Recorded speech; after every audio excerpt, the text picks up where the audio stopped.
Nakadawat kog mga donation mga bay gikan sa Canada, kining mga magazine sa National Geographic nga ang edisyon ani gikan sa 1991 ngadto sa 1999. Daghaning mga magasina mga bay niya wala pa gini na ako nahurot og basa, pero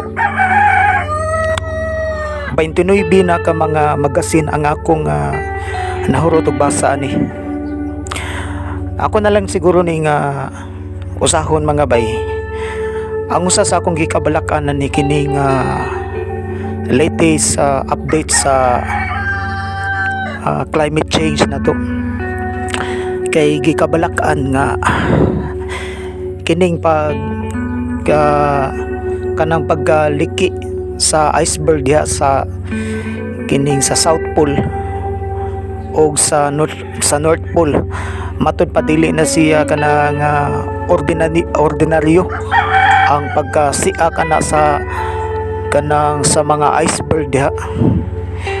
Unya lain pa gyud nga bad news kay ang atong ozone layer perti ng pagkanipisa. Unya daghan na gyud kayo og mga buslot kung nakabantay ka sa kining sa atong kainit karon nga bisag panahon sa winter. Mawa lang gani ang mga dagom, ang init mura na siya kanang para kainit sa summer.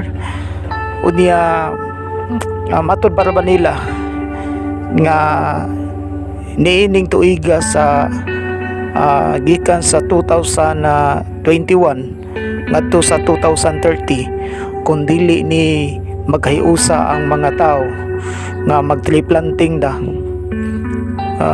Gikabalakan nga sa mga tuig 2000 mga 31 basin og dili na ni siya masulbad pinaagi sa tree planting o dakog posibilidad nga ang atong kalibutan magusbat tungod sa grabe ka init no sa atong ultraviolet rays gikan sa adlaw mo nga samtang sayo pa.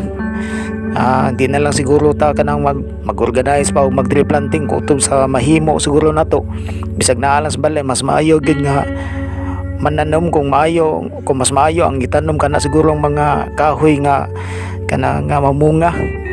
Doon ako yung mga paagyan ni diri bisag mga mansinitas lang. Bisag unsa basta ka ng mga kahoy-kahoy sama niini nga among gibuhat. So I hope nga unta ang mga tao makamata no nga kini nga tong problema sa climate change seryoso kay ni tanan.